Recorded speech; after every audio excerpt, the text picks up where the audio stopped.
E nós vamos chegar ao lugar aonde determinou que nós chegássemos. Amém? Isto tem que ser princípio. Por isso que eu citei aqui, medo do fracasso faz as pessoas cair no fracasso. Mas a pessoa precisa ter uma visão de vida. Diga comigo assim: eu viverei para declarar as vitórias alcançadas em Deus. Amém? Você não vive para declarar suas próprias vitórias, mas você precisa estar preparado para declarar as suas vitórias em Deus. Porque tudo que você vence, porque Deus está com você. Tudo que você alcança, porque Deus está com você. Então é preciso estar ligando nas suas vitórias. Se nós olharmos para o livro de Atos, após capítulo 10, então o oprimido não está em condições de alcançar os seus objetivos. Diga comigo: os oprimidos não estão em condições de alcançar os seus objetivos, pois nada pode ver direito, tudo se torna difícil. Para uma pessoa em depressão, para ele tudo é difícil. Ele não vê o objetivo, ele não vê como alcançar as suas vitórias.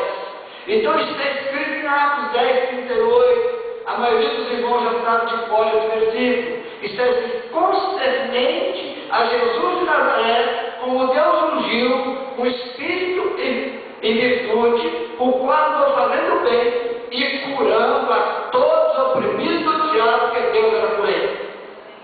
A opressão é uma seta maligna, ela tem origem satânica, e nós precisamos nos libertar. Nós precisamos da cura do espírito e na alma. Amém? Vocês entendem isso? Então nós precisamos estar nos preparados para dizer: você não vai alcançar nada na vida. Diga comigo: você não vai alcançar nada na vida se você não for ousado. O que é ser ousado? É ser uma pessoa destemida, uma pessoa que vê atrás da montanha. Ele acredita na determinação pelo qual ele foi criado. A Bíblia diz que Deus nos criou para sermos santos e irrepreensível. E ele assume essa palavra e diz: eu vou chegar lá, e ninguém vai me parar no meio do caminho. Em Atos capítulo 2, vocês podem entender o que é ousadia. O apóstolo Pedro não temeu a fúria do adversário, mas ele pregou com todo o dinamismo, com toda a coragem. Ele não preocupou com aqueles que o iam perseguir, mas ele estava determinado a declarar que Jesus Cristo havia ressuscitado dos mortos e era a esperança para todo aquele que crê. Amém? E ele termina a sua mensagem dizendo: não há outro nome dado em cima do céu, nem embaixo na terra, pelo qual devemos ser salvos. E diante desta palavra, eles aproximaram de Pedro e queriam saber de Pedro o que ele deveria fazer. Amém? Eles chegaram a Pedro agora, e também aos demais apóstolos, e querendo agora uma posição de Pedro, daquilo que eles deveriam fazer. E nós precisamos ter a nossa visão. O que você quer? E Pedro então lhes respondeu: arrependei-vos, e cada um de vós seja batizado em nome de Jesus Cristo para a remissão de vossos pecados, e recebereis o dom do Espírito Santo. E recebereis o dom do Espírito Santo. Você pega Coríntios capítulo 12 e você vai ver algo que está escrito ali. E também no capítulo 14 14. E aquilo que tocar no teu coração ali, você diz: eu vou receber. E eu vou tomar posse. E Deus vai fazer algo sobrenatural na minha vida. E você vai ver se acontece ou não. Então, queridos irmãos, eu parei aqui na palavra de Pedro. Ele se arrependeu. E cada um de vós seja batizado em nome de Jesus para a remissão de vossos pecados, recebereis o dom do Espírito Santo. Nós vamos chegar no verdadeiro dom. Amém? Nós vamos chegar no verdadeiro dom. Que para falar do dom do Espírito Santo, você tem que estar ligado no apóstolo João. Você tem que examinar aquilo que João escreveu. Você tem que analisar a maneira e a expressão do apóstolo João. E quando você entender a expressão de João, o Espírito Santo vai tocar em você e muita coisa vai acontecer. Voltando então, naquilo que eu estou querendo chegar com os irmãos, respeito da palavra dom, porque ela vai se encerrar em outra palavra. Então nós queremos dizer aqui, primeira coisa que João disse: meus filhinhos, estas coisas vos escrevo, para que não pequeis. E se alguém pecar, temos um advogado para o Pai, Jesus Cristo, o justo. Jesus Cristo justo. Aqui é uma advertência que o apóstolo João está trazendo para a igreja, abrindo o entendimento deles a respeito da decisão que eles precisavam tomar. E também refletir o tipo de comportamento quando ele diz: não pequei. O que significa não pecar? Significa abrir o seu entendimento e fazer uma revisão interior dos seus pensamentos, dos seus propósitos, das suas decisões. E ele continua no versículo 2: ele é a propiciação pelos nossos pecados, e não somente pelos nossos, mas também pelos de todo mundo. E nisso sabemos que o conhecemos se guardamos os seus mandamentos. Como é que se prova uma pessoa que conhece a Deus? Aquele que guarda os mandamentos. Amém? Amém, irmãos? Então, como é que tira o discernimento? Como é que você tem a visão de uma pessoa que conhece a Deus? É aquele que guarda os mandamentos.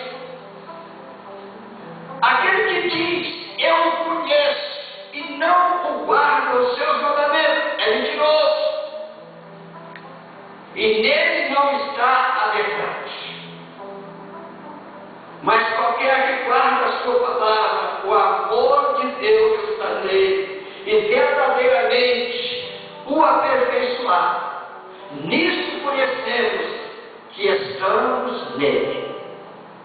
Amém, meus irmãos? Então, João está trazendo aqui uma característica. Ele está dando uma visão de interpretação, de discernimento da nossa conduta.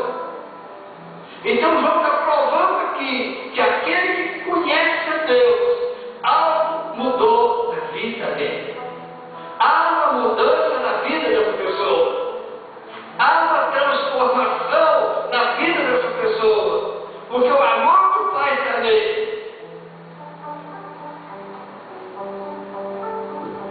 Aquele que diz que está nele, também deve andar como ele andou. Diga comigo: aquele que diz que está em Cristo, deve andar como ele andou.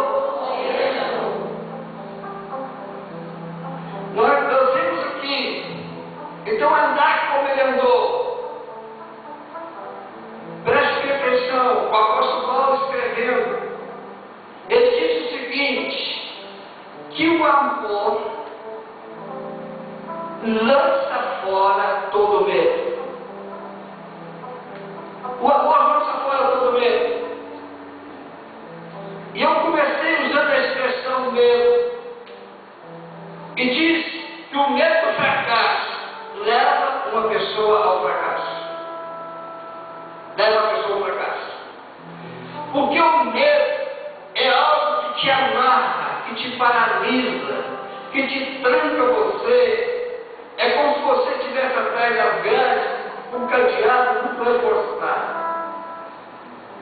E por isso você precisa agir com ousadia e vencer a sua carne, vencer os seus pensamentos, seus sentimentos, as suas emoções e partir para a guerra espiritual.